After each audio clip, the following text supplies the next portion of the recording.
Assalamualaikum warahmatullahi wabarakatuh. Selamat pagi.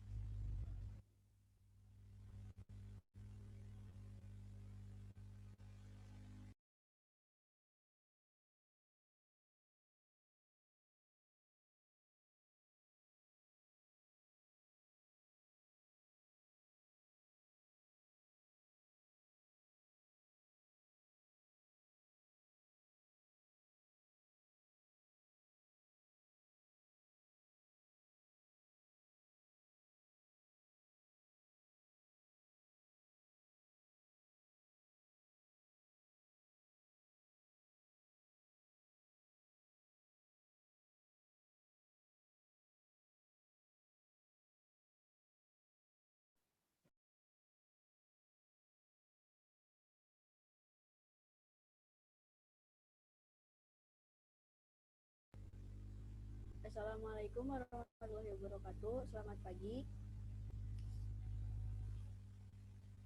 Mohon izin, acara akan segera dimulai. Sebelum acara dimulai, marilah kita berdoa dan doa akan dipimpin oleh pembaca doa. Kepadanya dipersilakan. Suaranya nggak kedengeran.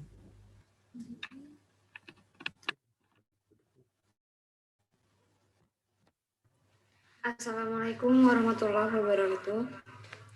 A'udzubillahi minasyaitonirrajim. Bismillahirrahmanirrahim. Alhamdulillahirabbil alamin. Wassalatu wassalamu ala asrofil anbiya'i wal mursalin wa ala alihi washabihi rasulillahi ajmain. Allahumma firli wali walidayya warhamhuma kama rabbayani shaghira. Allahumma ihdinas siratal mustaqim. Siratal ladzina an'amta 'alaihim ghairil maghdubi 'alaihim waladdallin. Amin. Hanya karena kuasa-Mu kami dapat berkumpul di sini di hari yang berbahagia ini untuk bersyukur atas nikmat-Mu yang tak terkira, yang tak terhitung banyaknya. Oleh karena itu ya Allah, anugerahkanlah ridho-Mu atas waktu yang akan kami lalui bersama, atas kasih dan cinta yang akan kami nikmati manisnya, atas segala rezeki-Mu yang akan kami nikmati berkahnya.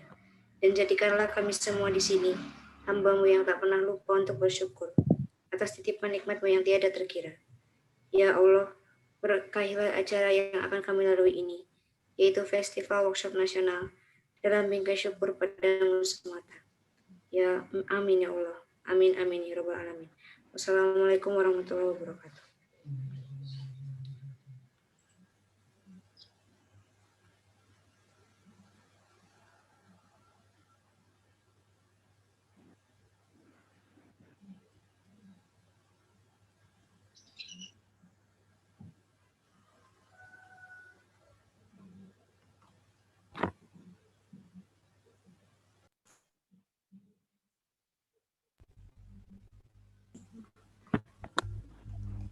Baik, acara akan segera dimulai. Untuk moderator, mohon izin mungkin bisa tes suara dulu. Tes. Apa bisa didengar suara saya? Mohon izin. Siap, bisa. Siap, terima kasih.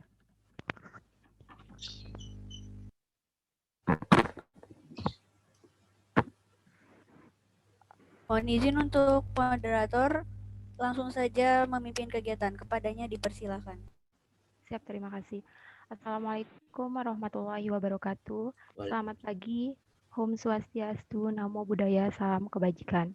Terima kasih sebelumnya saya ucapkan kepada Satgas yang telah memberikan kesempatan kepada saya untuk memandu sesi pertama di hari kedua workshop nasional pada hari ini. Baiklah, perkenalkan nama saya Maisa Dita Ulpiana, anggota Menua Jani, Batalion 901 Yuda Pasopati Universitas Mataram. Saya di sini selaku moderator pada sesi pertama di hari kedua workshop nasional yang diadakan oleh Satuan Menua Agni Yuda Universitas Teknologi Yogyakarta. Dan saya ucapkan terima kasih pula kepada para peserta yang hadir pada saat ini. sebelum kita beranjak kepada pemaparan materi mengenai mahasiswa sebagai agen of change dalam normal untuk membacakan biodata singkat dari pemateri. Adapun biodata singkat dari pemateri, nama Jamal Nur Alim ST, tempat tanggal lahir Cilacap 5 Mei 1995, alamat Kedung Wadas RT 03 RW 0, mohon maaf, pendidikan terakhir lulusan S1 Teknik Sipil Universitas Teknologi Yogyakarta, pengalaman organisasi bergabung dalam resimen mahasiswa, kemudian pendiri UKM, FBGN, dan lain sebagainya. Moto dari pemateri adalah melakukan yang terbaik. Baiklah, langsung saja kita dengarkan pemaparan materi dari Komandan Jamal Nur Alim ST, dan apabila nantinya ada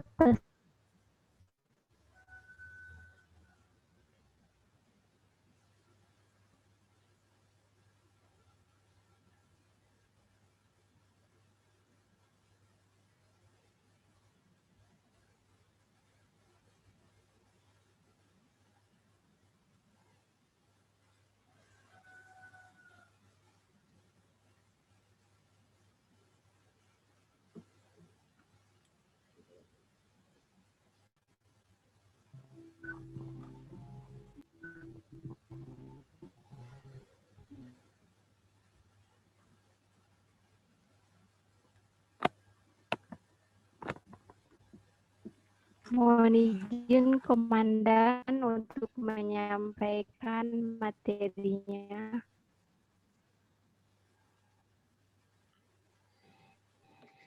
Baik, selamat pagi. Assalamualaikum warahmatullahi wabarakatuh. Waalaikumsalam. Dengar jelas nggak suara saya di kawan-kawan? Soalnya tadi dari moderator itu kurang begitu jelas soalnya. Apakah suara saya bisa dapat didengar dengan jelas dari kawan-kawan? Siap sudah. Oke. Iya, sebelumnya saya ucapkan banyak terima kasih untuk satuan yang sudah memberikan waktu dan kesempatannya kepada saya untuk berdiskusi pada pagi hari ini.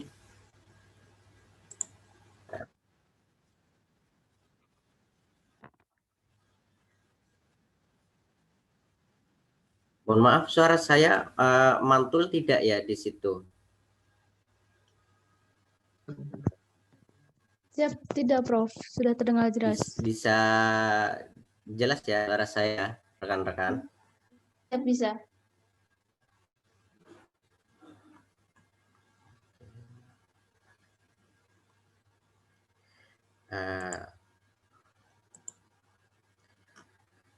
Terima kasih banyak kepada rekan-rekan yang sudah bersedia untuk mengikuti diskusi pada pagi hari ini.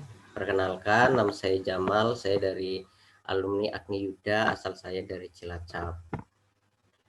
Untuk diskusi pada pagi hari ini, saya mengambil sebuah tema, mahasiswa sebagai agen of change digital dalam normalisasi baru di masyarakat. Oh ya kawan-kawan, apabila suara saya tidak begitu jelas, mohon langsung diinstruksi saja. Soalnya ini dengan lewat Zoom ini biasanya ada beberapa dari kawan-kawan itu yang kurang begitu jelas dari suara dari saya. Gitu ya, teman-teman. Yang pertama yang COVID-19, yaitu adalah pandemi dunia seperti yang kita ketahui bahwa sebuah peristiwa yang menyebabkan tentang penyakit ke seluruh dunia. Untuk COVID-19 ini pertama kali muncul di Wuhan atau di negara Tiongkok.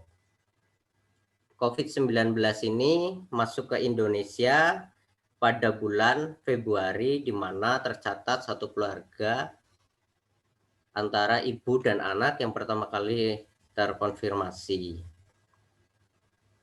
Pada bulan Maret pula, Organisasi Kesehatan atau WHO telah resmi menetapkan COVID-19 sebagai pandemi dunia, kawan-kawan, yang sudah diberitakan pada bulan Maret dari organisasi WHO telah menetapkan bahwa COVID-19 sebagai pandemi dunia. Menurut data dari BNPB, kasus penyebaran coronavirus mengalami kenaikan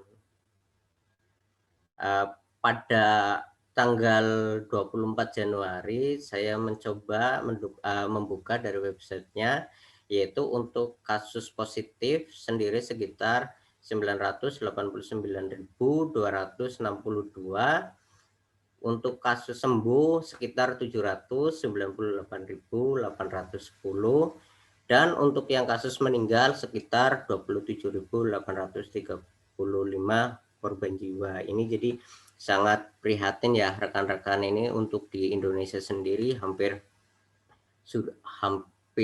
mau ke 1 jutaan ini untuk kawan-kawan. Untuk COVID-19 ini bisa kita diprediksi akan terus bertambah apabila negara atau kita semua itu mengabaikan tentang protokol kesehatan atau pola hidup sehat seperti physical distancing yang sudah diatur dari pemerintah. Untuk dampak apa aja sih yang kita rasakan pada saat COVID-19 ini? Itu dampak corona terhadap ekonomi, yang terutama itu COVID-19 memiliki dampak yang mempengaruhi berbagai sektor. Di antaranya sektor ekonomi, sosial, pendidikan, politik, tidak luput dari COVID-19 ini. Dari sektor ekonomi misalnya kita bisa mengambil sebuah contoh, itu telah terjadi pembatasan kunjungan pariwisata, baik kunjungan lokal maupun kunjungan internasional. Hal ini sedikit banyaknya telah mempengaruhi sebuah pemasukan anggaran yang kepada pemerintah Indonesia. Selain itu, sektor pariwisata atau sektor perdagangan juga terkena imbasnya, dikarenakan negara Tiongkok adalah salah satu dari mitra terbesar dagang yang ada di Indonesia. Karena adanya COVID-19 ini, perdagangan Indonesia antar Tiongkok itu agak sedikit terganggu. Saya rasa tidak hanya di Indonesia maupun Tiongkok, tapi hampir semua seluruh dunia juga mengalami hal yang sama. Efek dari COVID-19 ini untuk para pekerja itu apa? Mereka terkena PHK, lalu para pemilik usaha atau UMKM di dalam negeri dengan adanya COVID-19 ini banyak yang terkena dampaknya, dan mereka memiliki untuk mengambil sebuah keputusan yang sangat cukup berat ya kawan-kawan pada saat pandemi seperti ini. Dari merumahkan sebagian karyawan atau PHK hingga menutup usaha secara total. Hal ini sangat berdampak untuk perekonomian secara mikro. Antaranya yaitu usaha UMKM dan UMK menjadi tutup. Yang pertama yang jelas kita rasakan ketika terjadi COVID-19 ini, yang kawan-kawan juga banyak mengetahuinya, yaitu usaha dan UMKM yang tutup yang telah terjadi. Pasti setelah tutup mereka para pengusaha UMKM akan merumahkan pegawainya dengan atau tanpa menggaji mereka. Walaupun menggaji itu pun setengah, apabila dari UMKM tersebut mampu menggaji karyawannya, biasanya itu yang akan diberikan untuk gajinya itu biasanya setengahnya dari apa yang sudah menjadi ketentuan kontraknya dan adanya COVID-19 ini. Jadi sangat kalau menurut saya ini benar-benar sangat berimbas sekali. Hal ini perekonomian pasti akan terancam. Terancamnya bagaimana kawan-kawan? Terancamnya yaitu karena pegawai ini yang tidak bekerja pasti mengalami sebuah kesulitan memenuhi sebuah kebutuhan untuk hidupnya, baik kebutuhan untuk diri sendiri atau kebutuhan untuk keluarganya, apalagi ketika yang dirumahkan atau yang diberhentikan itu adalah kepala rumah tangga. Jadi bebannya itu begitu sangat terasa untuk mungkin buat bayar sekolah anaknya atau SPP dari anaknya yang masih mahasiswa. Jadi itu benar-benar sangat dirasakan.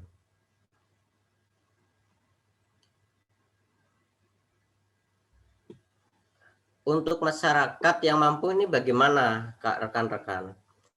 Kebanyakan untuk masyarakat yang mampu itu memilih belanja online daripada datang langsung ke toko apa ke warung terdekat misalnya.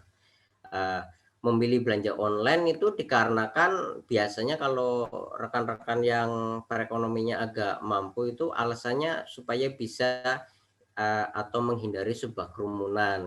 Hal ini sangat berimbas dengan banyaknya orang yang memilih belanja online, otomatis pasar swalayan atau warung-warung tetangga kita itu akan menjadi sepi, jualan pun menjadi tidak laku. Hal ini sangat berimbas dengan daya beli di kalangan masyarakat secara menyeluruh. Jadi sangat memprihatinkan. Untuk daya beli juga dengan tidak adanya interaksi secara langsung di pasar, menjadi daya beli itu menjadi menurun. Kalau jualan tidak laku, maka daya beli langsung menurun karena emang kita harus melakukan jaga jarak di kala pandemi seperti ini. Dengan adanya daya beli menurun, dengan perekonomian yang tidak bisa stabil dan juga sangat mempengaruhi di Indonesia ini akan menimbulkan sebuah kriminalitas yang terjadi. Dari melemahnya laju perekonomian juga dapat menyebabkan tingginya tingkat kriminalitas, seperti halnya pencurian atau perampokan. Selain masyarakat parno, karena COVID-19 ini, masyarakat juga dirasakan dengan keamanan, karena dengan kembali lagi adanya kriminalitas tersebut. Di sini pemerintah dan masyarakat mencoba untuk memperbaiki perekonomian, misalnya memberikan sebuah bantuan dana bansos ke masyarakat, lalu pemerintah juga memberikan bantuan atau anggaran ke UMKM supaya roda perekonomian di Indonesia tidak terlalu dalam mengalami keterpurukan atau minimal di skala mikro, ekonomi di skala mikro itu dapat stabil. Jadi pemerintah dan sudah mencoba memperbaiki dari perekonomian tersebut dengan cara menyediakan beberapa sumbangan-sumbangan. Mohon maaf, untuk PPT-nya sudah tampil belum ya di situ? Siap, sudah, Prof. Sudah ya? Jadi untuk PPT gerakan PPT-nya di situ? Siap, tapi masih slide pertama, Prof. Oh, di kami itu udah slide.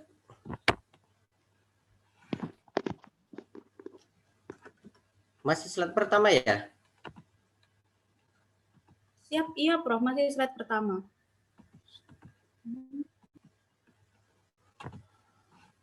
Bentar. Izin, Prof. Enable editingnya dipencet dulu, Prof. Udah. Nah, itu biar bisa ganti, Prof.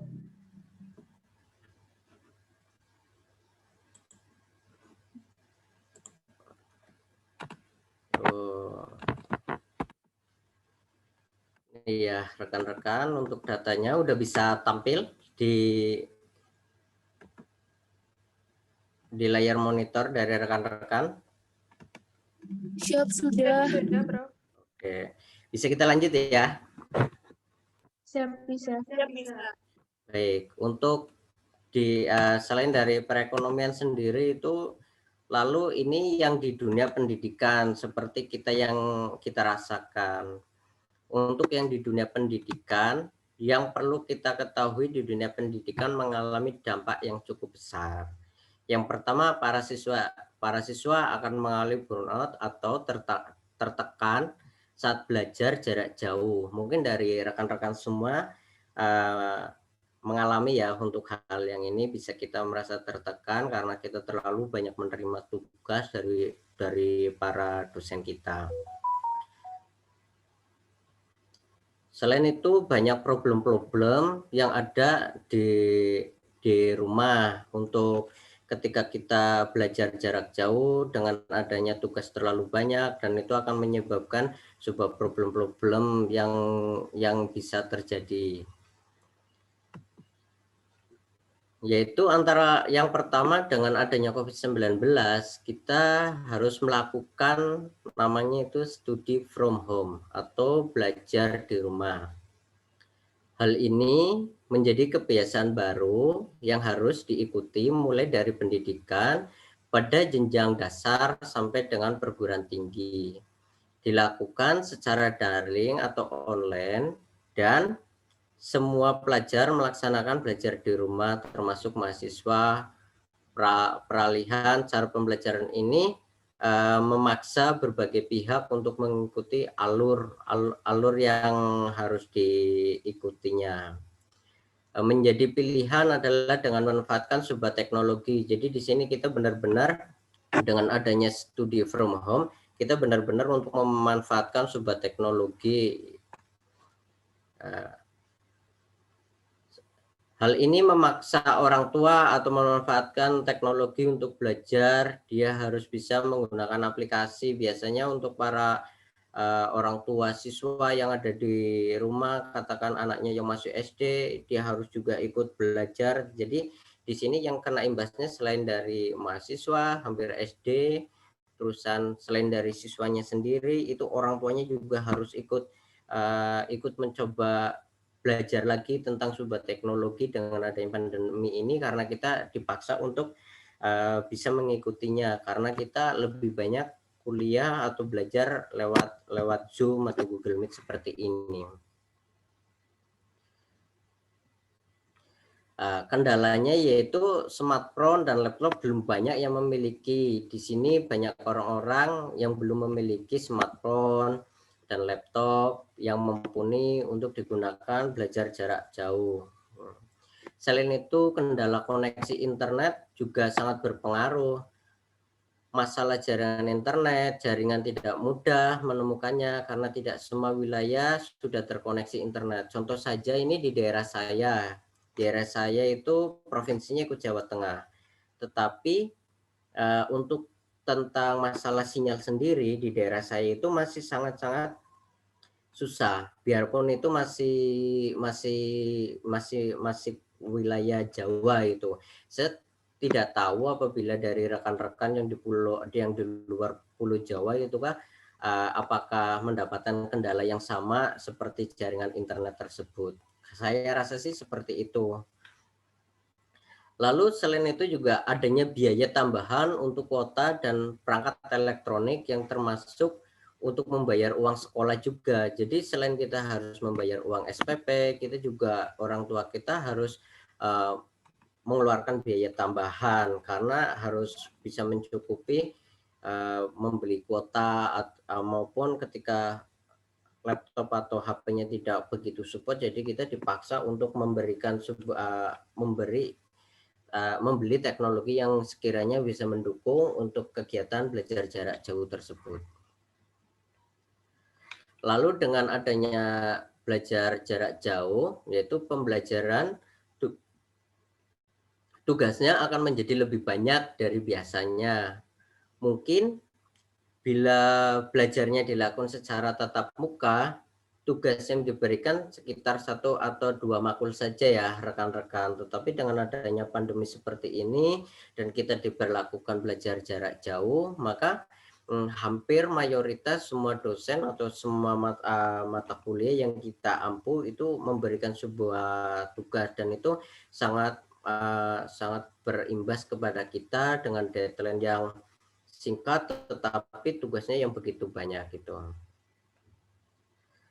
Di sini tidak semua pengajar atau guru menguasai teknologi seperti yang kita ketahui dengan adanya mungkin dari rekan-rekan juga ada beberapa yang masih baru tentang Zoom, yang harus beradaptasi karena kita tidak terbiasa untuk melakukan hal-hal seperti itu. Jadi di sini juga tidak semua pengajar atau bahkan peserta atau guru mengatasi teknologi. Masih banyak pengajar atau guru yang sudah tua yang biasanya hanya menggunakan teknologi itu buat SMS atau telepon, tapi di sini untuk berusaha untuk mengajar. Hal ini peserta didik dan pengajar pun merasa tertekan dengan adanya pandemi ini dan adanya tugas yang begitu berat. Selain dari pengajar, itu saya beberapa kali survei kepada teman-teman saya yang melakukan yang profesinya sebagai guru dan ada juga yang sebagai dosen. Saya tanya, ternyata dari pengajar pun juga merasa tertekan, harus menyampaikan materi yang harus ekstra dan harus membuat sebuah metode pembelajaran biar rekan-rekan atau para siswa itu bisa untuk memahaminya karena tidak bisa secara face to face. Tetapi di sini pemerintah dan masyarakat telah mencoba memperbaiki sistem pendidikan darurat untuk memperbaiki sistem darurat. Jadi pemerintah sudah mengupdate terus bagaimana cara melakukan pembelajaran secara darurat seperti ini. Di tengah pandemi, adakah isu yang menurunkan aksi mahasiswa? Nah, ini yang menarik nih di kala pandemi seperti ini. Yang pertama, ada aksi mahasiswa yang menolak tentang RUU Cipta Kerja. Seperti yang kita tahu, ini sangat viral ya pada tahun lalu ini tentang RUU Cipta Kerja, yang sangat krusial ketika lagi masa pandemi, yaitu RUU Cipta Kerja menyebabkan banyaknya kalangan mahasiswa yang turun ke jalan untuk menolak atau mengkritisi sebuah kebijakan tersebut. Nah, di sini di layar monitor rekan-rekan bisa dilihat ada beberapa gambar. Untuk gambar yang pertama bisa kita lihat dalam slide ada dua gambar yang berbeda. Gambar peserta seperti yang kita lihat yaitu banyak mahasiswa yang berkerumun. Ini yang alma maternya merah ini. Ini jelas sangat menolak tentang protokol kesehatan yang dianjurkan pemerintah karena mengabaikan jaga jarak, bahkan kurang lebih tidak sampai 10 cm karena saling berdekatkan, bahkan sampai interaksi secara fisik ya kawan-kawan di sini. Jadi ada mahasiswa yang turun ke jalan dengan mengabaikan protokol kesehatan tersebut. Tetapi di sisi lain, gambar yang kedua yaitu kawan-kawan yang sedang aksi atau turun ke jalan mematuhi tentang protokol kesehatan yang dianjurkan dari pemerintah. Dengan yang dianjurkan pemerintah yaitu melakukan jaga jarak. Di sini kawan-kawan sedang protes tetapi dengan melakukan protokol kesehatan, yaitu tetap menjaga jarak untuk tetap tertib dan tidak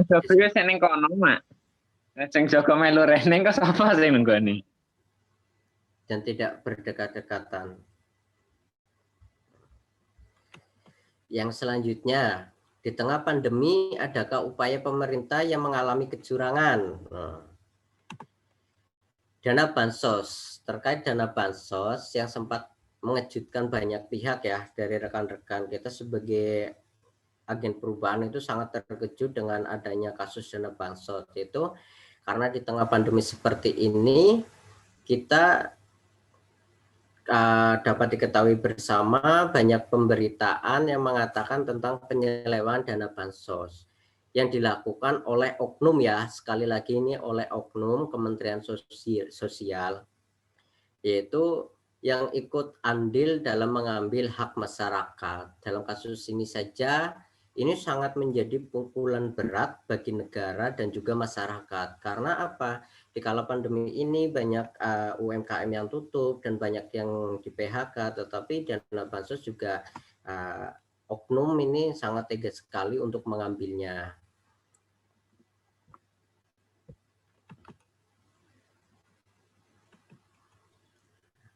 Apa yang dimiliki mahasiswa itu? Nah, kita sebagai agen perubahan itu sangat berpotensial sekali. Yang diantaranya itu energi. Kenapa energi? Ya karena kita sebagai mahasiswa pasti memiliki energi yang lebih untuk menyuarakan pendapat, memberikan apresiasi, dan melakukan hal-hal yang positif dan menginspirasi. Yang selanjutnya kita sebagai agen perubahan yaitu memiliki kapasitas itu bisa dikatakan pintarlah dalam menulis atau mencatat sesuatu untuk menurut mereka butuh dikritisi. Jadi ketika ada sesuatu menurut kita sebagai agen perubahan itu jangan ragu-ragu untuk mengkritisi, tetapi kita juga harus memberikan sebuah solusi yang konkret. Ya. Yang selanjutnya itu analisis. Nah, selain itu mahasiswa juga mampu untuk menganalisis sesuatu yang harus dianalisis atau menganalisa sesuatu yang harus dilakukan secara akurat. Jadi kita ketika menerima sebuah informasi jangan langsung diambil, tapi kita harus cross check apakah sumber itu udah betul atau udah valid atau belum. Nah, karena mahasiswa juga mempunyai sebuah intelektual. Nah, yang di sini yang banyak orang biasanya menggembur-gemburkan ketika mahasiswa itu kebanyakan itu terkenal dengan mempunyai intelektual lah, mempunyai kecerdasan lah, mempunyai wawasan yang lebih luas dan pengetahuan yang lebih tinggi daripada yang lainnya atau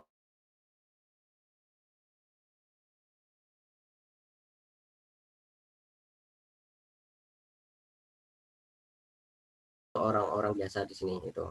Secara global dengan adanya dampak pun akan mereka rasakan ketika berpikir secara global ketika nanti mereka sudah berinteraksi di dalam maupun di luar negeri, terutama ketika rekan-rekan sudah bekerja atau yang sekarang sambil bekerja itu biasanya merasakan dampaknya untuk wawasan hal seperti ini itu.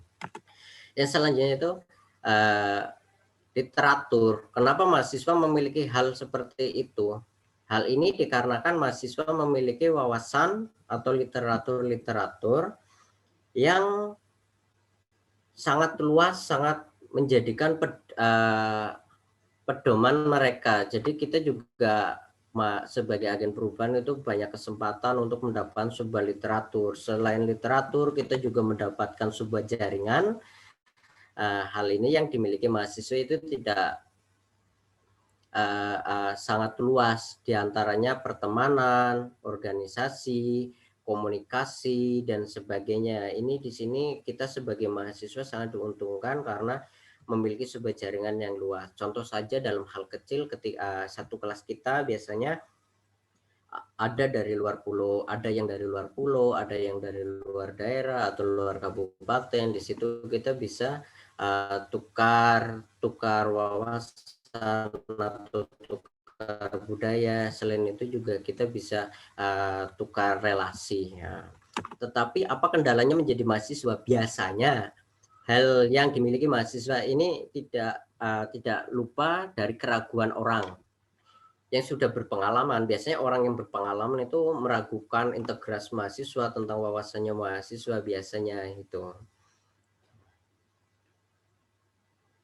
Karena seperti kita ketahui tidak sedikit pula orang-orang yang meremehkan ke mahasiswa biasanya karena baru mahasiswa, jadi kita biasanya masih dipandang belum bisa melakukannya, sehingga mahasiswa itu akan merasa minder. Jadi yang tidak mempunyai mental yang kuat padahal ada gagasan dan kegiatan maupun pemikiran yang begitu sangat hebat, tetapi dengan adanya orang yang meremehkan jadi biasanya ada yang langsung ciut atau tidak berani tampil di umum itu. Mohon izin sebelumnya dan Ya. Izin mengingatkan kepada para peserta untuk meng-screenshot slide kode yang sebelumnya. Siap. Ini. Terima kasih Dan. Izin Yang ini. sesudah itu Dan. Oh, ini. Siap. Izin untuk para peserta bisa untuk men-screenshot slide kode ini. Siap, terima kasih Komandan. Oh, siap. Bisa dilanjut ya.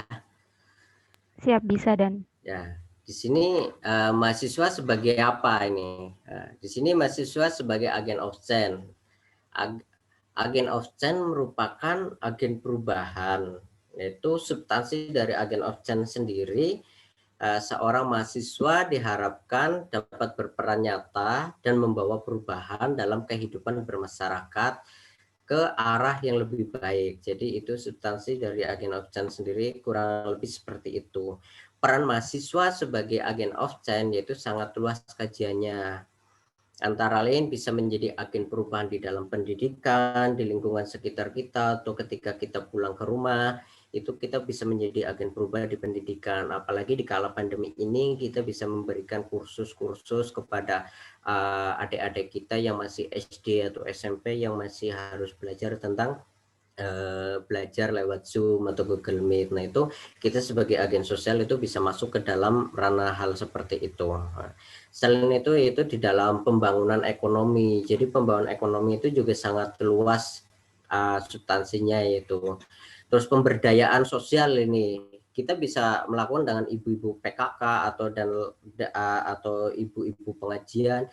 Kita bisa masuk dan memberikan pemikiran-pemikiran kita sebagai mahasiswa dalam atau keberadaan kita sebagai agen perubahan ini. Kita bisa masuk ke dalam ranah pemberdayaan sosial tersebut. Selain itu, terutama kita bisa masuk ke dalam pengabdian masyarakat. Dan masih banyak contoh lagi yang bisa kita lakukan sebagai agen perubahan di sini itu. Selain dari agen perubahan, kita juga sosial kontrol. Selain mahasiswa itu, mahasiswa dituntut untuk mampu mengontrol keadaan negara. Ini sangat penting karena kita sebagai mahasiswa, jadi kita juga harus terlibat untuk mampu mengontrol dalam keadaan negara. Bukan untuk sekedar mengkritik, tetapi juga memberikan sebuah kontribusi yang real untuk perubahan yang lebih baik. Agen of social control itu. Mungkin kita bisa masuk ke situ. Di sini mahasiswa pun tetap dituntut oleh aksinya mereka, walaupun tidak harus turun ke jalan, tetapi mereka mampu melakukan perubahan yang bisa dirasakan oleh masyarakat. Jadi inilah tugas kita, gimana pandemi seperti ini kita bisa melakukan sebuah perubahan tetapi yang bisa dirasakan pemerintah dan tapi tidak menyalahi sebuah aturan yang sudah ditentukan dari pemerintah tersebut. Selain itu, sebagai mahasiswa itu sebagai kaum intelektual, mahasiswa harusnya bersikap berani dan kritis. Berani untuk mengubah ke arah zaman atau kritis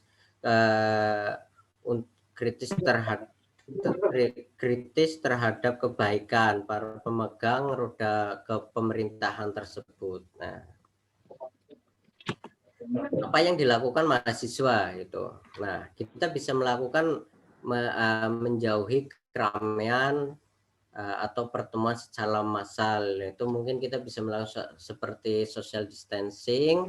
Pertama yang bisa kita lakukan itu mahasiswa adalah social distancing atau physical distancing. Ya, yaitu menjaga jarak, menjauhi keramaian, lalu tidak berjabat tangan itu. Yang kedua, membatasi sebuah aktivitas keluar rumah. Jadi yang tidak terlalu penting itu kita lebih baik kita mengurangi. Nah, ini salah satu dari tugas atau tanggung jawab dari kita sebagai mahasiswa. Ini mahasiswa pun bisa melakukan belajar jarak jauh untuk sekolah. Dia bisa membantu adiknya, saudaranya, atau tetangganya yang kesulitan untuk melakukan belajar jarak jauh atau sekolah online itu. menunda event-event besar. Biasanya ketika mahasiswa yang suka atau yang masih giat banget tentang organisasi, dia alangkah lebih baiknya event besar itu ditunda terlebih dahulu, atau seandainya ada event besar juga yang seperti kita lakukan pada hari ini, nah itu sangat dianjurkan dan itu tidak bermasalah karena kita tetap bisa melakukan jarak jauh dan stay at home di rumah. Selain itu kita melakukan hal-hal yang positif, seperti gemar melakukan 3M, yaitu menjaga jarak, memakai masker, dan mencuci tangan di lingkungan masyarakat tempat tinggal kita. Jadi kita hal-hal yang baik atau hal-hal yang positif, kita sebagai agen perubahan itu bisa meng-share minimal saudara kita atau tetangga kita itu bisa melihatnya, dan itu bisa akan menjadi sebuah tradisi baru di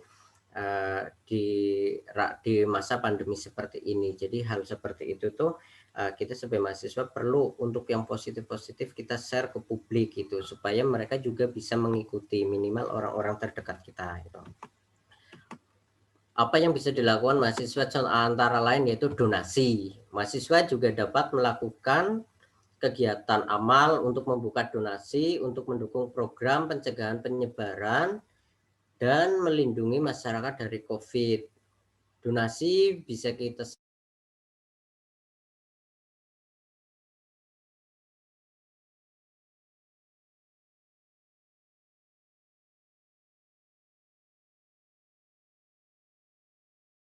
kegiatan amal kita itu bisa membuat kepedulian masyarakat atas masyarakat lain yang terdampak pandemi seperti ini. Masyarakat yang lain yang terkena dampak itu sangat perlu sangat membutuhkan tentang donasi. Kita sebagai agen perubahan itu bisa melakukan sebuah penggalangan dana secara nasional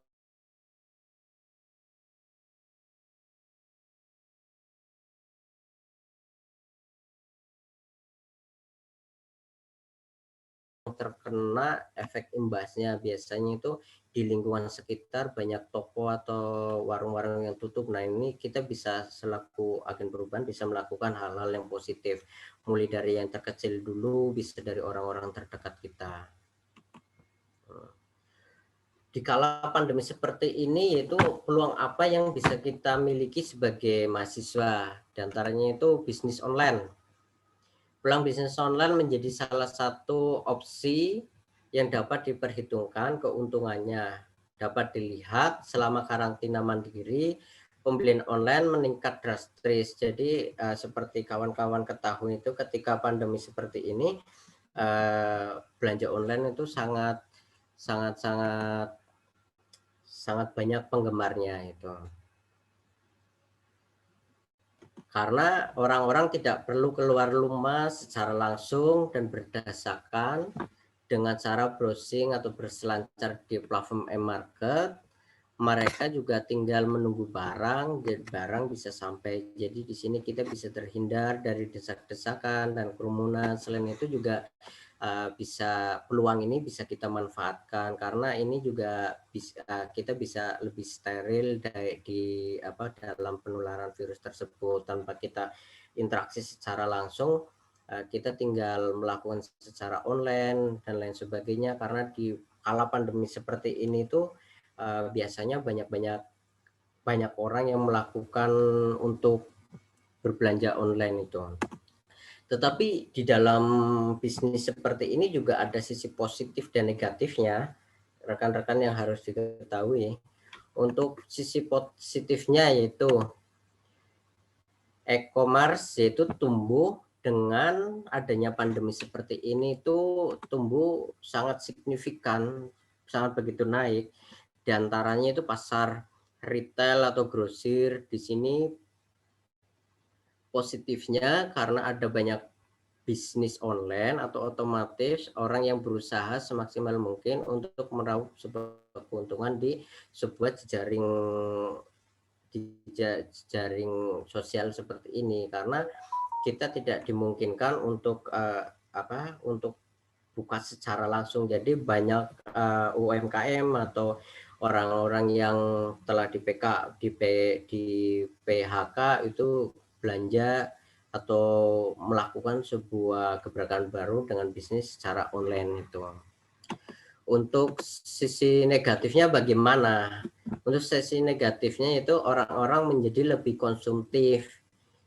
Dari sebelumnya membeli apapun yang tidak menjadi kebutuhan. Biasanya ini banyak dilakukan dari kalangan perempuan, tapi laki juga banyak yang melakukan juga, tapi lebih sering di kalangan perempuan itu membeli belanja-belanja online itu hanya untuk menghilangkan rasa bosan atau rasa suntuk karena tidak bisa keluar rumah. Nah, ini bisa menjadi sebuah sisi negatifnya, yaitu diantaranya itu terimbas pada lingkungan. Biasanya ketika kita belanja online atau bekas packingan itu akan menjadi sampah. Bahkan tidak mungkin pun juga ketika kita melakukan barang tersebut suatu saat juga akan menjadi sampah, dan ini sangat berbahaya sekali apabila kita terlalu konsumtif untuk melakukan sebuah hal-hal yang tidak perlu. Lebih baik ketika kita mempunyai banyak rezeki, kita sumbangkan kepada yang lebih membutuhkan, atau makanan, atau mencoba program baru yang bisa dirasakan secara menyeluruh oleh masyarakat. Minimal lingkungan setempat dari yang kita tinggalin tersebut itu. Di sini hal ini juga lebih bermanfaat bagaimana mengiklankannya di dalam bisnis online, konferensi online atau meeting online. Kalau kita lihat gambar, ada 2 gambar, yaitu gambar pertama kita bisa lihat mereka bisa berkumpul tetapi mereka melakukan konferensi secara online. Ini maksudnya apa rekan-rekan? Misalnya dalam satu perkumpulan ini mereka yakin sudah rapid test dan sudah tidak ada lagi yang terkena COVID, tetapi dia ingin melakukan konferensi atau yang seperti kita lakukan ini, kita tetap melakukan sebuah event atau sebuah kegiatan, tetapi kita melakukannya dengan jarak jauh. Bagaimana peran mahasiswa dalam penjualan, atau bagaimana peran mahasiswa di dalam bisnis bisnis tadi? Kita bisa melakukan dalam penjualan, pemasaran, seringkali kita dilakukan secara online. Selain itu, kegiatan seperti seminar atau webinar untuk mencari massa pun juga menggunakan hal itu.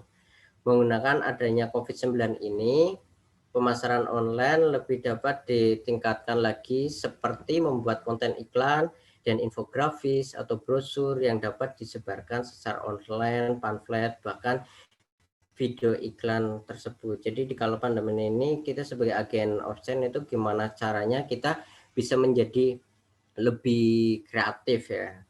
Bahkan video iklan atau konten iklan yang bagus akan membuat orang yang melihatnya merasa tertarik untuk membelinya atau ikut serta kegiatan tersebut.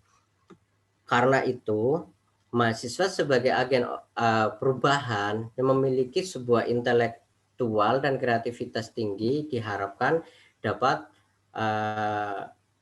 mengambil manfaatnya atau bisa menyalurkan sebuah keahliannya di kala pandemi seperti ini untuk membuat sebuah iklan yang menarik atau kreatif sehingga bisa menghasilkan dan bisa tambah uang saku kita itu.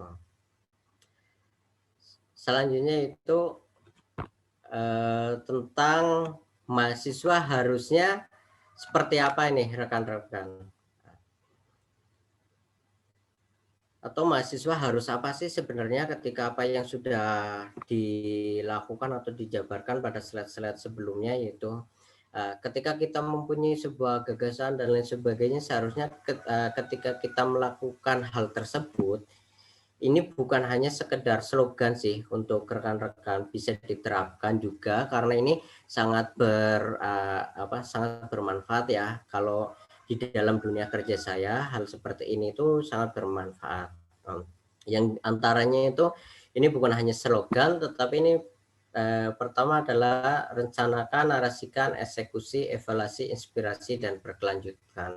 Kenapa kita harus merencanakan sebuah kegiatan yang ingin kita lakukan, yaitu untuk mahasiswa segala sesuatu yang akan dilakukan baiknya direncanakan dan direncanakan secara matang.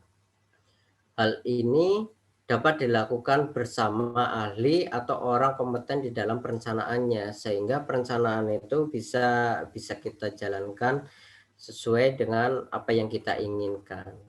Yang selanjutnya itu narasikan. Kenapa kita harus perlu narasikan? Karena sebuah hasil akan bermakna jika dapat diceritakan dari satu orang ke orang lain sampai dengan menjadi suatu kebiasaan. Nah, inilah pentingnya dari sebuah narasi tersebut.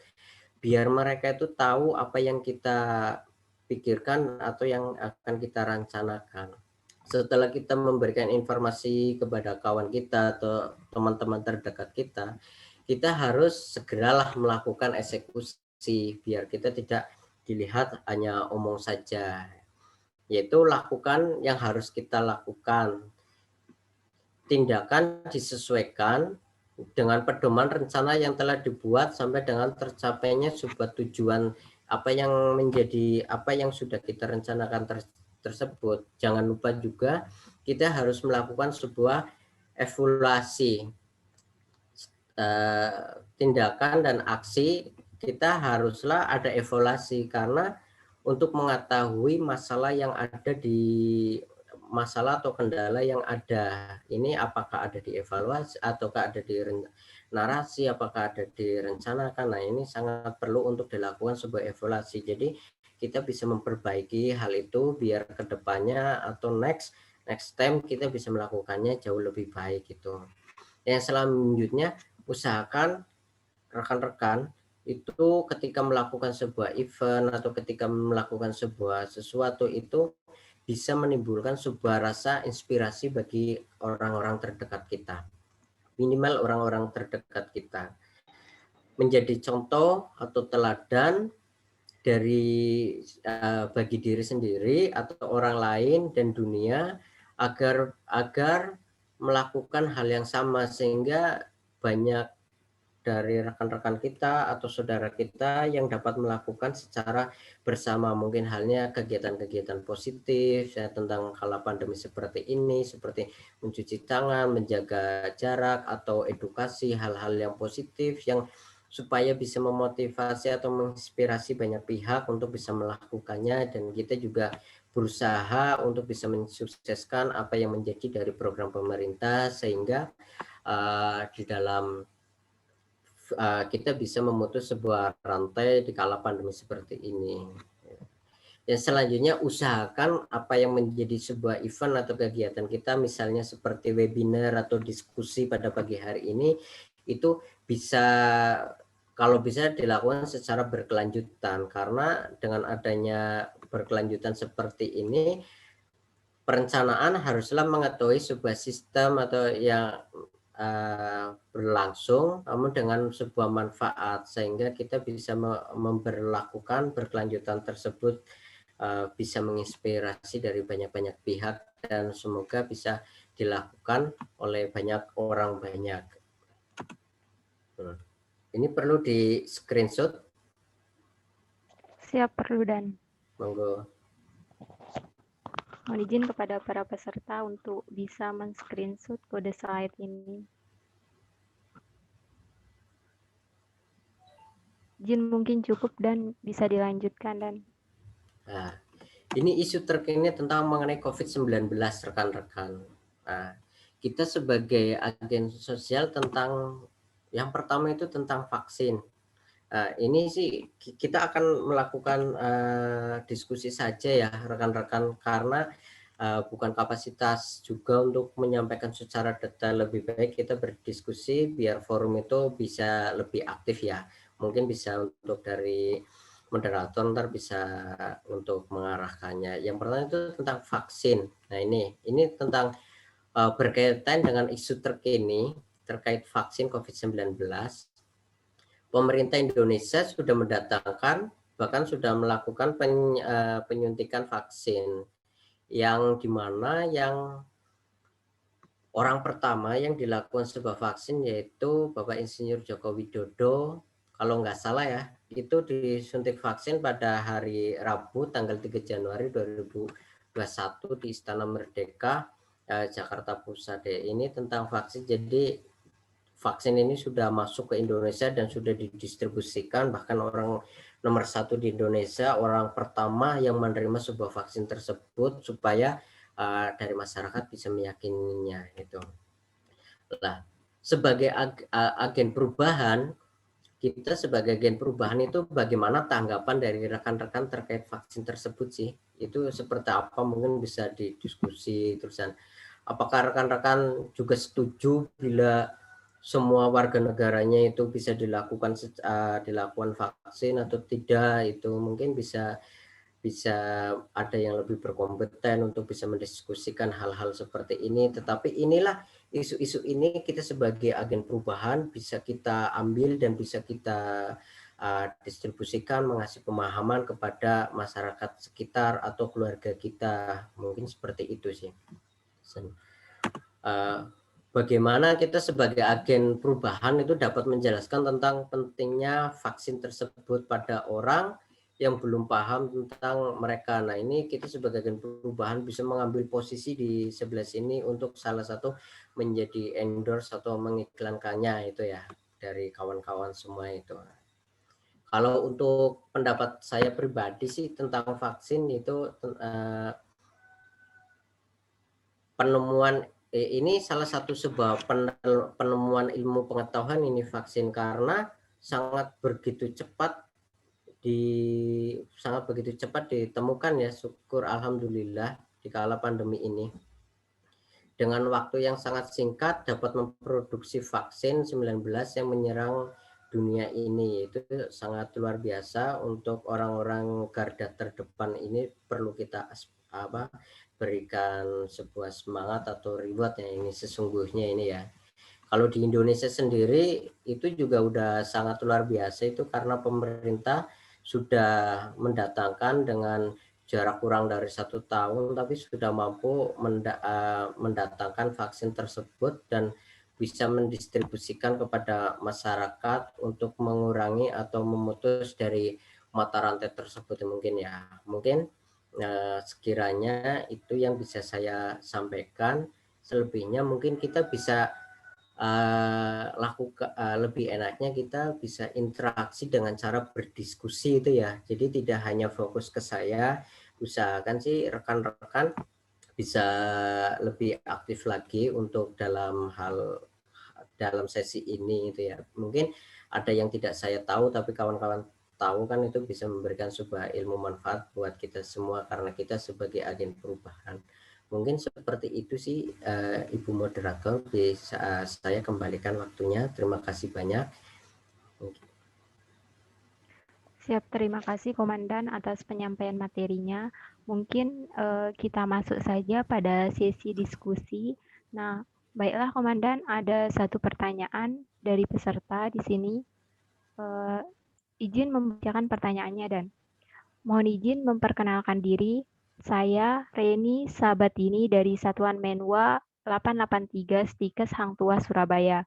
Saat pandemi seperti sekarang ini, peluang yang dilakukan oleh mahasiswa maupun penduduk tidak sebesar saat offline. Ditambah lagi bahwa sekarang bangsa Indonesia berada pada era ekonomi global yang mana siapa saja berhak masuk ke wilayah Indonesia untuk bersaing. Jika penduduk kita tidak mampu bersaing dengan tenaga kerja asing, apakah pemerintah telah mempersiapkan jalan keluar untuk situasi seperti ini? Dan apa yang seharusnya kami lakukan atau apa saja yang dapat kami persiapkan sebagai mahasiswa dalam menghadapi era seperti ini? Mohon izin arahannya, Bapak. Terima kasih. Mohon izin, Komandan, mungkin bisa diberikan tanggapan dari pertanyaan Ibu Reni.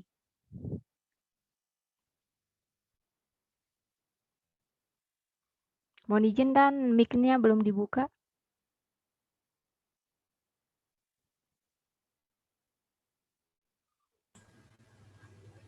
Halo? Siap Dan, siap udah terdengar Dan. Bisa di itu ya, bisa jelas ya. Nah, poinnya tadi apa Bu? Mohon maaf tadi tidak begitu jelas karena suaranya kepotong-kepotong. Poinnya itu bagaimana mahasiswa untuk mendapatkan sebuah peluang kayak gitu ya. Siap ya Dan. Nah, terus Apa yang seharusnya mahasiswa lakukan pada era saat ini? oke. Poinnya seperti itu Dan. Oke. Apa mahasiswa yang harus bisa dilakukan pada saat kala pandemi seperti ini ya? Siap. Siap. Baik, terima kasih banyak atas pertanyaannya yang sangat begitu luar biasa ini. Sebelum saya menjawab, apakah ada dari para rekan-rekan di sini yang ingin memberikan sebuah solusi? Atau bisa langsung saya jawab aja? Siap Dan, bisa Dan.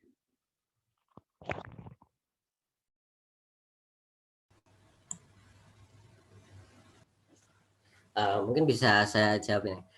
Peluang dari mungkin peluang kita semua ya untuk di kala pandemi seperti ini itu salah satunya itu kita bisa melakukan ada beberapa faktor yang bisa kita lakukan itu antara lain yaitu mungkin kita bisa melakukan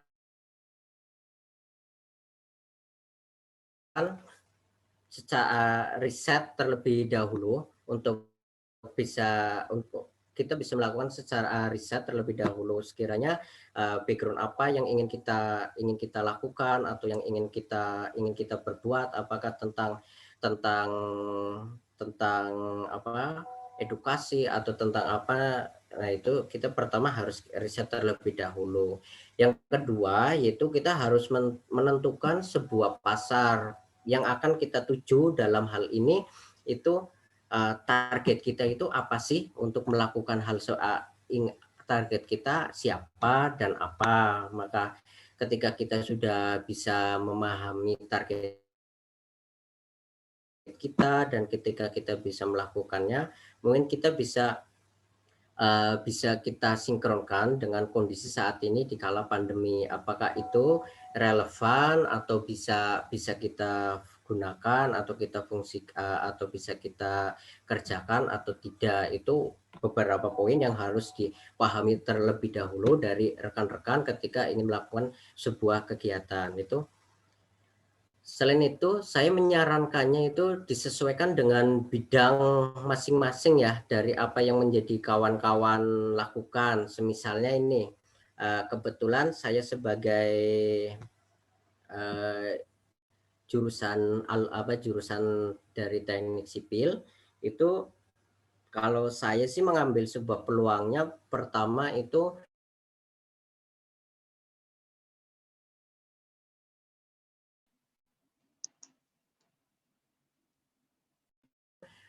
kita bisa mengiklankan bekerja di salah satu tempat, tetapi di luar dari pekerjaan saya itu saya menawarkan sebuah jasa yang bisa saya kerjakan dari apa yang menjadi background dari pendidikan saya. Contohnya mungkin dari Instagram atau dari orang terdekat saya menawarkan sebuah jasa itu kayak desain rumah, terusan menghitung atau anggaran pembangunan dari sebuah rumah atau gedung. Itu salah satu dari background saya. Jadi saya bisa melakukan itu, jadi saya bisa mengambil sebuah peluang di situ. Jadi di kala pandemi seperti ini itu tentang dunia konstruksi saya rasa itu tidak terimbas efeknya, tetapi tidak sangat signifikan kayak UMKM tersebut itu. Jadi yang pertama itu kita harus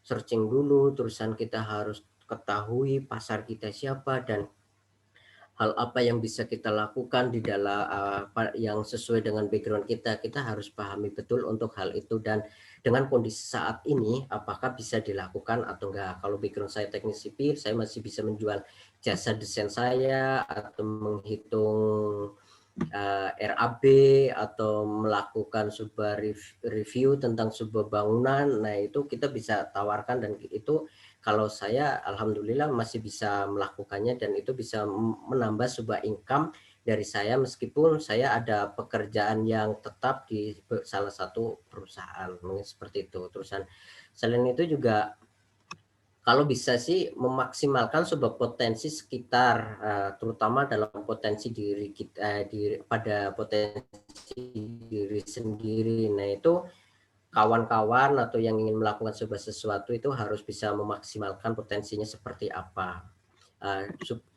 supaya apa, dari kawan-kawan itu untuk bisa bersaing dengan produk-produk mungkin pesaingnya, atau bisa dari, bahkan bisa dikatakan yang lebih ekstrim lagi itu dari pihak luar negeri atau produk luar negeri, mungkin seperti itu ya.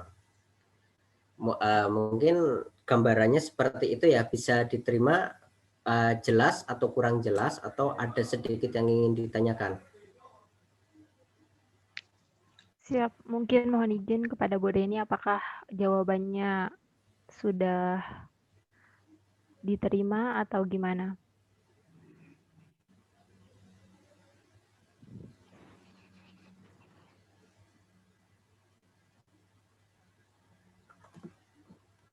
Siap, sudah jelas dan Siap.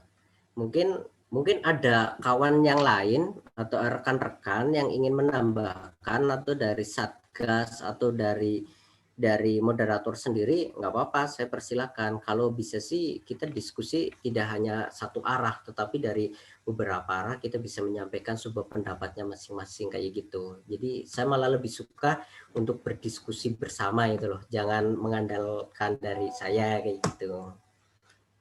siap, mungkin kepada para peserta Ada yang mau di sini, nambahkan itu, siap, atau mungkin mungkin dari ada yang mau moderator? menambahkan, atau istilahnya di sini diskusi santai lah adanya. Ya, nah mungkin seperti itu, jangan terlalu tegang gitu. Biasanya Siap, tidur, kayak biasanya mahasiswa itu tidur kalau kita berbicara secara online kayak gini. Mungkin siap, dari mungkin komandan dari operasional bisa menambahkan itu. siap, dipersilahkan, mungkin ada yang mau menanggapi atau memberikan masukan dari pertanyaan Bu Rini, dipersilahkan.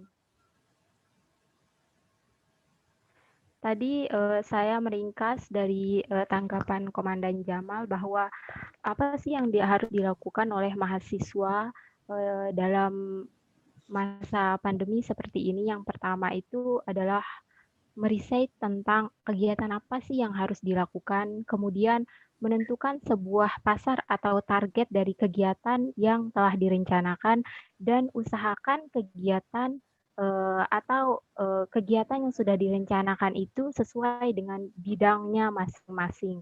Nah, jadi di sini banyak kegiatan yang dilakukan di masa pandemi saat ini, akan tetapi kegiatan tersebut yang ingin dilakukan itu harus sesuai juga dengan protokol kesehatan yang sudah ditetapkan. Ya, kurang lebih Izin, seperti itu. siap. Mohon izin dan mungkin kita lanjut ke pertanyaan kedua dan. Oke. Siap. Mohon izin, di sini ada pertanyaan dari Bapak Gigih Padantia. Assalamualaikum, selamat pagi Komandan Jamal, moderator serta para Satgas yang berbahagia, salam sejahtera.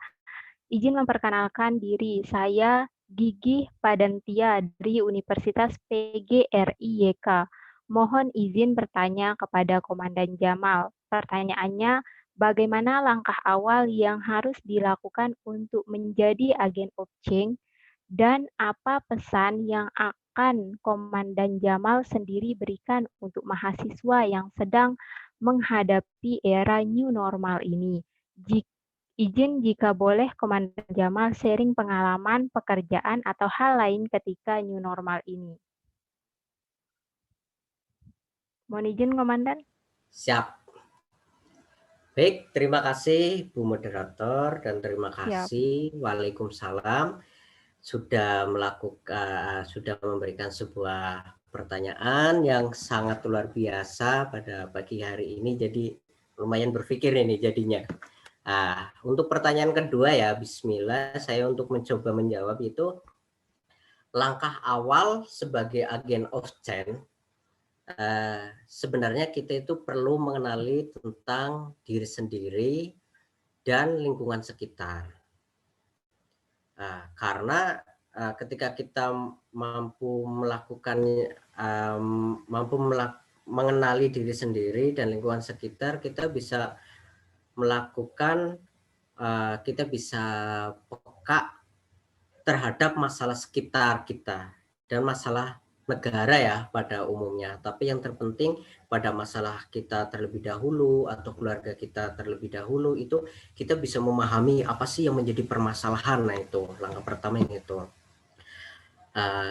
Intinya peka itu. Yang kemudian itu carilah sebuah literatur atau pendukung dari sebuah solusi dan sebuah keputusan yang akan diambil supaya kemudian bisa kita laksanakan dengan sesuai perencanaan kita. Makanya tadi yang pada saat slide terakhir, rencanakan, narasikan, evaluasi, eksekusi, evaluasi, itulah sangat penting dilakukan supaya untuk bisa menjawab dari pertanyaan itu, dari pertanyaan atau keinginan dari rekan-rekan tadi yang tadi ditanyakan. Yang kemudian adalah bisa dilaksanakan, sebuah rencananya bisa dilaksanakan dengan sesuai perencanaan kita. Seperti apa yang dimaksud saya sampaikan tadi tentang mahasiswa harus sebagai apa. Nah, itu kita harus benar-benar memahami hal seperti itu. Untuk pesannya yaitu, pesan dari saya sih selalu utamakan protokol kesehatan ya. Cari sebanyak-banyaknya atau peluang yang bisa dilakukan kita sebagai mahasiswa dari hal yang terkecil. Mungkin kita bisa menjual hal-hal yang biasa-biasa saja, tapi bagaimana cara itu bisa mendapatkan sebuah profit atau income kepada kita di kala pandemi seperti itu. Terusan tapi tetap utamakanlah protokol kesehatan karena pemerintah sampai wanti-wanti, bahkan ketika kita tidak melaksanakan protokol, ada denda-denda khusus yang akan siap melakukan denda ke kita, mungkin seperti itu. Terus yang kedua, karena kita sebagai mahasiswa itu poin pertamanya ya akademik kita tidak boleh putus, dan sosialisasi secara online pun itu juga harus dilakukan. Seperti halnya seperti ini, kita bisa berinteraksi, berkomunikasi secara luas, bahkan kita bahkan kita bisa melakukan diskusi ini bisa secara internasional atau nasional, itu tidak ada masalah untuk hal ini karena kita tidak mengeluarkan sebuah biaya atau biaya penginapan misalnya seperti itu. Terusan yang terutama ya, karena kita sebagai mahasiswa ya kejarlah sebuah akademik itu, kita harus baik serta tidak putus sosialisasi secara online sekalipun agar tetap menjaga silaturahmi. Think lokal, berpikir secara lokal tetapi actionnya secara global. Nah, itulah yang bisa kita lakukan sebagai mahasiswa agen perubahan. Gimana cara kita berpikirnya yang sederhana tetapi itu akan berimbas secara nasional atau bahkan ketika kita bisa berimbas secara global. Nah, itu akan begitu sangat luar biasa. Yang penting apa yang menjadi kita rencanakan dan narasikan itu bisa dikerjakan. Poin pertama seperti itu.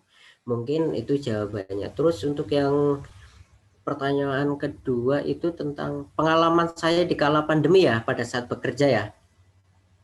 Siap ya, dan sharing pengalaman. Baik.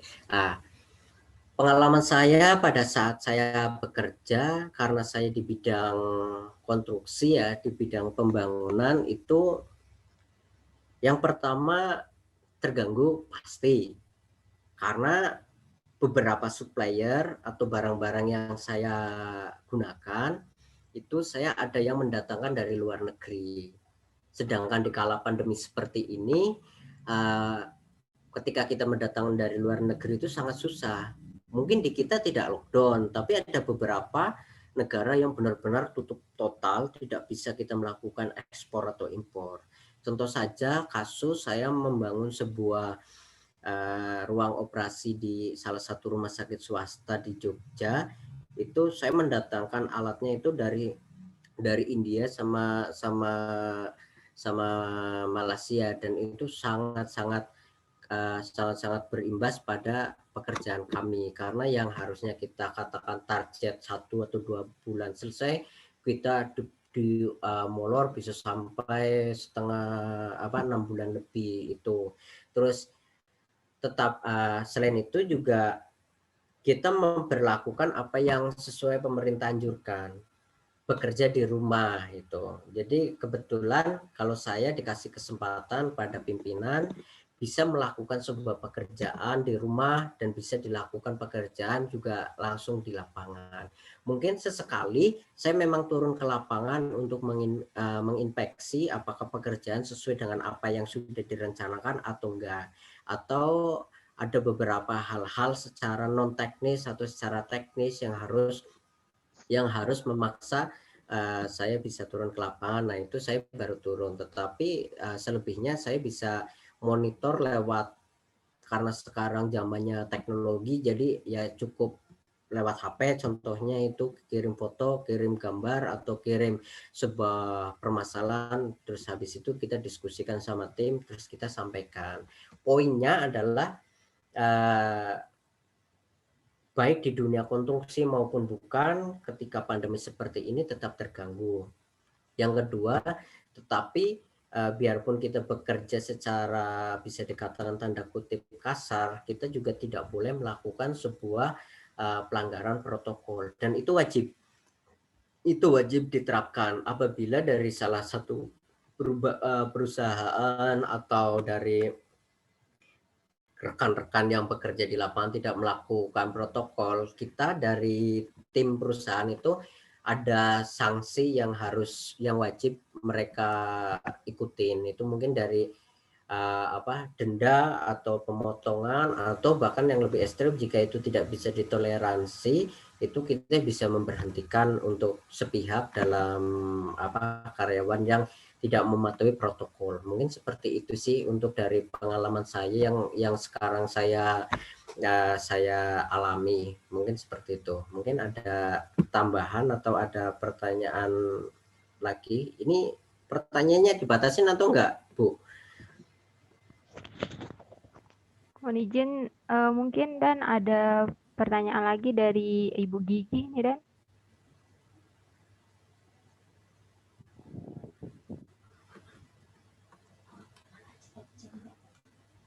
Izin dan menyampaikan dari Bu Gigi bahwa ada pertanyaan tambahan. Kalau dari Komandan Jamal sendiri, bagaimana untuk menjadi agen of change? Okay. Apakah Komandan Jamal sudah melakukan hal tersebut? Bisa Komandan Jamal bercerita mungkin atau memberikan contoh seperti pengalaman Komandan Jamal yang sangat banyak. Mungkin begitu dan pertanyaan tambahannya. Baik, terima kasih ya tentang pengalaman saya sebagai agen perubahan ya di kalangan masyarakat. Ini cuma sharing ya, bukan bermaksud untuk hal-hal yang lain ya, untuk sharing itu. Kebetulan saya juga salah satu pendiri dari organisasi di kampung. Jadi kampung saya itu terpencil dan itu jauh dari kota. Kampung saya ke kota kabupatennya aja 2 jam. Bayangkan, sekelas Jawa, Cilacap, tapi ketika ke kabupaten 2 jam. Tidak kalah jauhnya sama kota yang dari luar pulau. Yang ingin saya sampaikan adalah pengalaman saya ketika pandemi seperti ini, saya membuat sebuah organisasi atau bisa dikatakan kelompok mahasiswa peduli kampung gitu.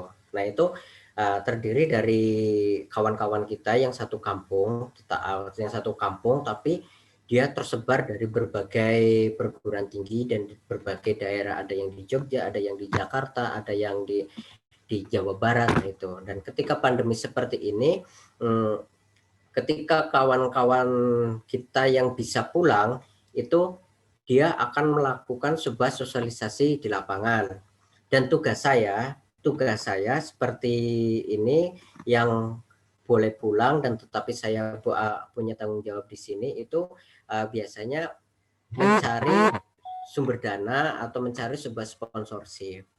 Biasanya dari perkenalan dari sebuah perusahaan atau apa, kita menyampaikan bahwa kampung saya sedang lockdown atau tidak ada pemasukan untuk warga sekitarnya, dan itu kita akan dari saya itu mencari sebuah sumber dana, habis itu kita taruhlah kepada kawan-kawan yang ada di kampung. Nah, kawan-kawan yang ada di kampung ini kita interaksi. Tugasnya kawan-kawan di kampung ini tidak mencari sumber dana, tetapi mendistribusikan apa yang sudah didapatkan dari kawan-kawan yang di luar dari kampung, yang katakan yang di Jakarta itu yang masih tidak bisa pulang karena akibat lockdown kemarin, itu dia mencari juga bagaimana solusinya. Terus yang kedua, karena kampung saya itu jauh dari kota, itu kan untuk awal-awal kita mencari sebuah hand sanitizer atau masker itu sangat susah ya. Nah, itulah tugasnya kayak kita yang di luar dari kampung yang masih merantau itu, kita mencoba membantu. Nah, kita biasanya dibagi nih untuk mahasiswa daerah yang ada di Jogja itu suruh membeli apa. Kalau dulu pada saat saya suruh mencari sebuah hand sanitizer. Terusan untuk kawan saya yang ada di Jakarta itu masker. Nah, terus kawan saya yang ada di yang ada di Purwokerto itu tambahan masker lah, sanitizer, dan habis itu kita kirim lewat pos, dan kawan mahasiswa peduli desa tersebut itu yang mendistribusikan secara tertib kepada masyarakat. Selain itu kita juga membantu nih programnya RT RW. Biasanya kan dari RT RW itu tentang edukasi itu apa sih, physical distancing itu apa sih, terusan PSBB itu apa sih. Bukan berarti kita itu lebih hebat atau lebih paham dari masyarakat yang di kampung, bukan seperti itu, tetapi itulah kita mengambil posisinya di situ. Kita berkoordinasi pada aparat sekitar, maksudnya kebetulan kalau kami itu di desa itu kita minta porsinya kami itu mensosialisasikan tentang hal-hal baru, ketika physical distancing itu apa, sosial itu apa, kayak gitu Bu. Mungkin itu yang pengalaman saya selama pandemi itu yang bisa saya ceritakan. Jadi kita membagi dua tim yang ada di kampung, tim ada yang di luar. Tim yang di luar mencari sebuah kebutuhannya, tim yang ada di kampung itu mendistribusikan dan mengedukasi. Mungkin kayak gitu Bu. Kalau untuk sekarang yang baru bisa saya lakukan seperti itu. Terjawab nggak?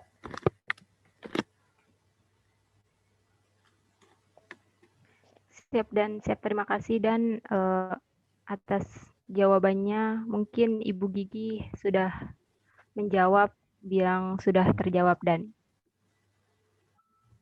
siap. Tes.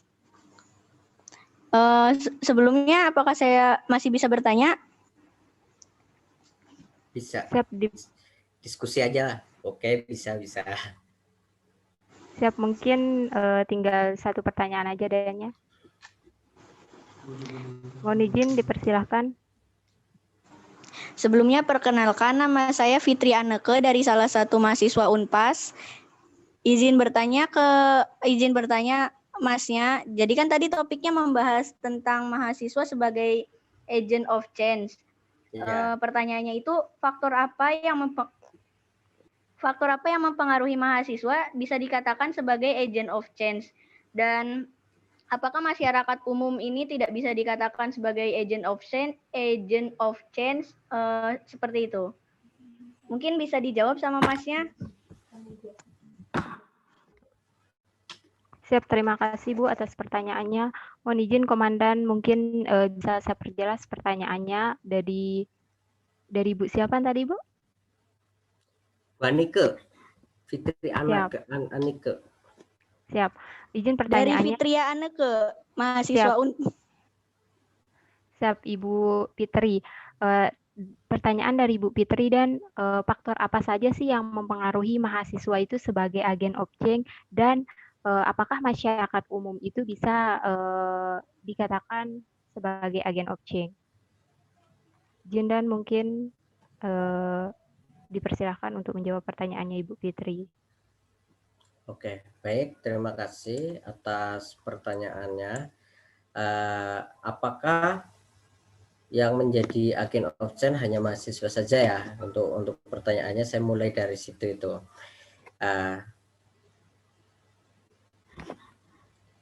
Yang sebenarnya itu agen perubahan itu tidak hanya dilakukan oleh mahasiswa saja, tetapi yang lebih biasa tidak hanya dari mahasiswa saja, tetapi pemuda juga itu salah satu dari agen perubahan tersebut. Itu tidak harus dia itu harus menjadi mahasiswa atau yang harus berpendidikan baru bisa melakukan sebuah perubahan, tidak seperti itu. Tetapi kalangan pemuda atau karang taruna atau rekan-rekan kita yang mohon maaf belum bisa dapat kesempatan untuk mendapatkan sebuah pendidikan, nah itu juga bisa dikatakan sebuah bisa dikatakan menjadi agen perubahan tersebut. Karena yang penting adalah ada gagasan, ada kegiatan yang bisa kita lakukan dan itu sangat bermanfaat dari masyarakat ke masyarakat tersebut. Untuk pemuda ataupun generasi muda selain mahasiswa juga dapat menjadi agen of change, termasuk masyarakat umum juga bisa untuk menjadi agen of change. Jadi tidak hanya terpaku atau terpatok pada tanda kutip dia harus mempunyai status mahasiswa gitu, tidak seperti itu. Bahkan anak bahkan anak SMA itu juga bisa itu, atau karang taruna atau pemuda-pemuda yang ada di kampung yang belum bisa mendapatkan pendidikan seperti itu juga bisa dikatakan salah satu dari agen perubahan tersebut. Untuk faktornya seperti apa? Contohnya itu faktornya seperti halnya mahasiswa ya. Saya mengambil contohnya itu dari mahasiswa itu ya, ketika masyarakat menjadi lebih peka terhadap masyarakat sekitar. Kita sebagai masyarakat atau kita sebagai pemuda di kampung kita bagaimana perasaan kita itu bisa menjadi lebih peka atau bisa memahami tentang kondisional atau dengan era pandemi seperti ini. Hal apa sih kita sebagai mahasiswa atau sebagai pemuda yang bisa kita lakukan kepada masyarakat, terutama keluarga, saudara, tetangga sekitar kita. Nah, itu hal apa yang bisa kita lakukan?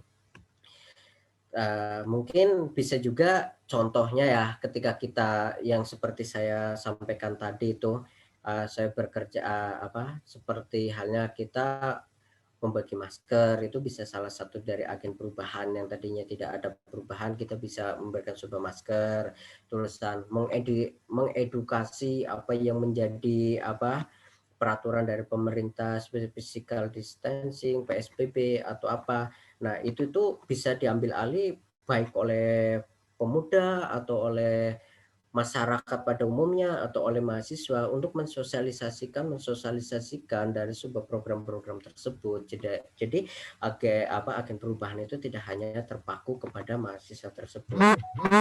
Untuk masyarakat menjadi lebih demokratis dan dapat membuat perubahan di lingkungan di sekitarnya, itu juga bisa salah satu dari agen perubahan tersebut. Dapat pula kita sebagai pemuda memberi sebuah ide-ide atau gagasan-gagasan baru yang bisa kita terapkan di kala pandemi seperti ini. Itu salah satu dari faktor agen perubahan. Selain itu juga menjadi memberikan sebuah solusi ataupun keputusan kepentingan dalam lingkungan sekitar. belum dapat memahami ataupun mendapatkannya. Jadi ketika kita bisa memberikan sebuah solusi atau kontribusi kepada masyarakat yang lebih baik, yang tadinya belum bisa menjadi bisa, yang tadinya belum tahu menjadi tahu, yang tadinya nggak ngerti jadi mengerti tentang hal-hal baru, itu salah satu dari agen perubahan, dan itu bisa dilakukan oleh semua orang, semua masyarakat, semua kalangan, semua mahasiswa, semua pemuda, siapapun bisa terlibat di dalam agen perubahan tersebut ya. Untuk rekan-rekan siapapun bisa terlihat.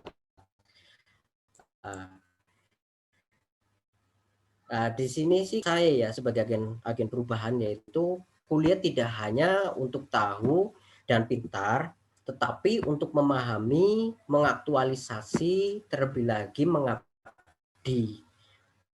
Karena perubahan bukan sekedar wacana, jika aku, kamu, atau kita semua ini yang ada diskusi pada pagi hari ini terlibat di dalamnya. Karena perubahan dimulai dari niat, berpikir, dan berjalan bersama. Mungkin seperti itu yang bisa saya tanggapin, Bu, untuk agen perubahan. Mungkin bisa dipahami, bisa diterima, atau ada yang kurang jelas. Siap, terima kasih Komandan atas tanggapannya. Izin mungkin Ibu Fitri sudah menerima tanggapan dari Komandan.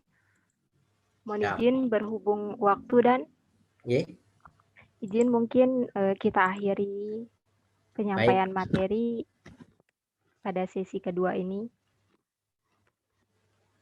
Baiklah, setelah berakhir sesi diskusi tersebut, maka berakhir pula penyampaian materi pada sesi pertama di hari kedua Festival Workshop Nasional pada hari ini.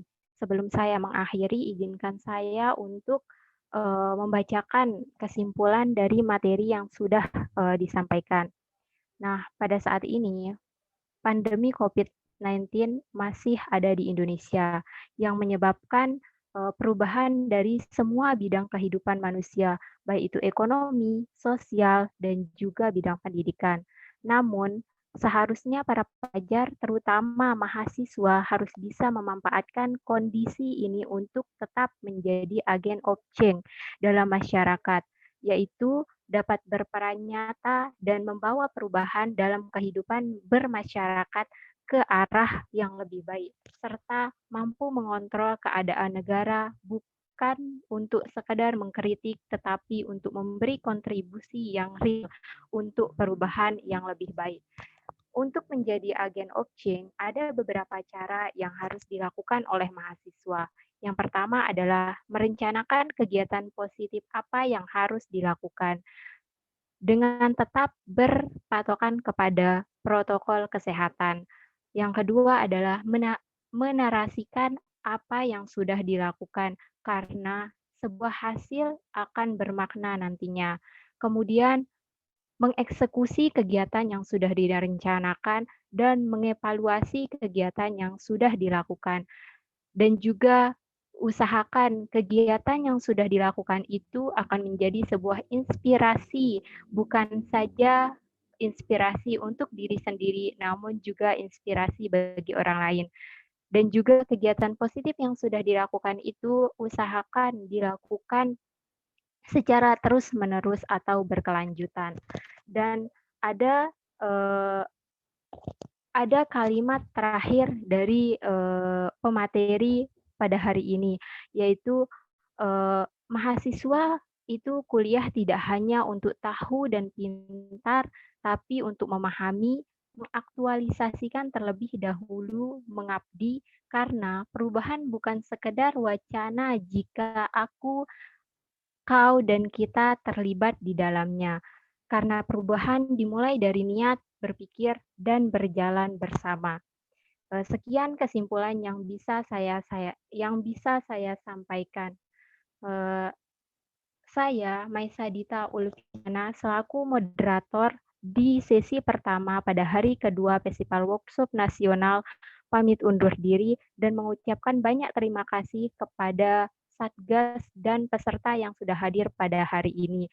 Dan tidak lupa pula saya sampaikan terima kasih banyak kepada pemateri Komandan Jamal Nur Arim ST yang telah menyampaikan materi yang sangat luar biasa pada acara workshop nasional pada hari ini. Kegiatan selanjutnya saya serahkan kepada operasional. Terima kasih. Wassalamualaikum warahmatullahi wabarakatuh. Om Santi Santi Om.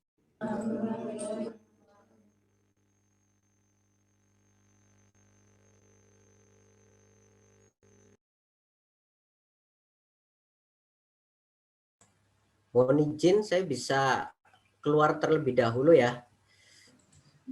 Izin Prof, nanti ada sesi foto bersama dulu. Jadi untuk peserta dan rekan-rekan semua jangan keluar dulu, nanti foto bersama dulu di Zoom seperti itu ya. Dipersilakan untuk mohon izin untuk seluruh peserta bisa open kamera ya. Kita foto bersama terlebih dahulu. Nanti akan diupload di IG Menwa Universitas Teknologi Yogyakarta. Mohon izin untuk open kamera.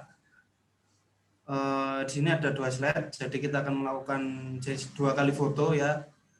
Baik, mohon izin untuk semuanya di on kan kameranya. Baik, 1, 2, 3. Oke, slide kedua. Mohon izin untuk open kameranya.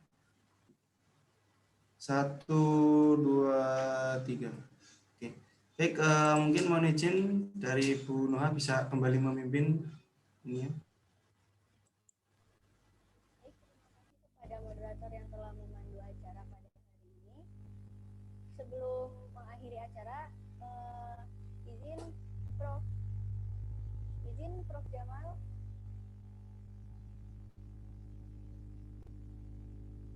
Izin Prof Jamal. Ya. Mungkin bisa memberikan motivasi untuk peserta workshop nasional pada hari ini. Motivasi ya? Wah, sangat mendadak ini.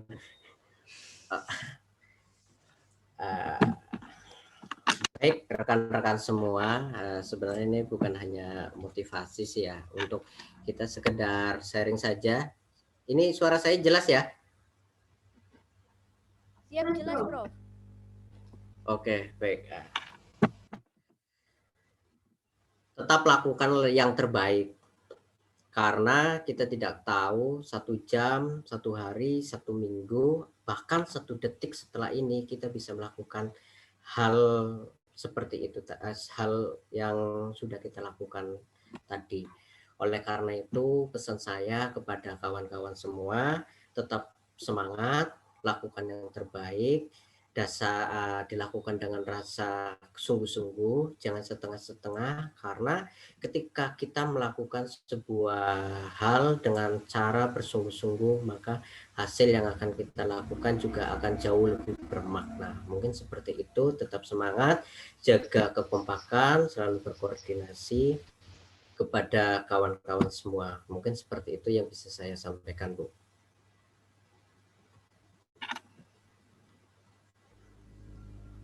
Baik, terima kasih kepada Prof Jamal yang telah menyampaikan materi dan motivasi pada hari ini.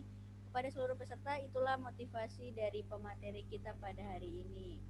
Sebelum mengakhiri acara, marilah kita berdoa. Doa akan dipimpin oleh pembaca doa. Kepadanya dipersilahkan. Assalamualaikum warahmatullahi wabarakatuh. Alhamdulillahirrahmanirrahim. Alhamdulillahirrahmanirrahim. A'udzubillahi minasyaitonirrajim. Alhamdulillahirrahmanirrahim. Wassalatu wassalamu ala asrofil anbiya wal mursalin wa ala alihi washabbihi rasulillahi ajmain. Allahumma firli wa li walidayya warhamhuma kama rabbayani shaghira. Allahumma ihdinas siratal mustaqim. Siratal ladzina an'amta 'alaihim ghairil maghdubi 'alaihim waladdallin. Amin. Ya Allah, hanya kuasamu dapat berkumpul dalam acara Festival Workshop Nasional yang diadakan oleh Simen Mahasiswa Agni Yuda Universitas Teknologi Yogyakarta. Untuk itu, kami bersyukur atas nikmat-Mu yang tak terkira dan tak terhitung banyaknya. Oleh karena itu ya Allah, anugerahkanlah ridho-Mu atas waktu yang kami lalui bersama, atas kasih dan cinta yang akan kami nikmati manisnya, atas segala rezeki-Mu yang akan kami nikmati berkahnya, dan jadikanlah kami semua di sini hamba-Mu yang tak pernah lupa untuk bersyukur atas titipan nikmat-Mu yang tiada terkira. Ya Allah, perkenankanlah doa kami. Amin ya Allah, ya Rabbal Alamin. Wassalamualaikum warahmatullahi wabarakatuh.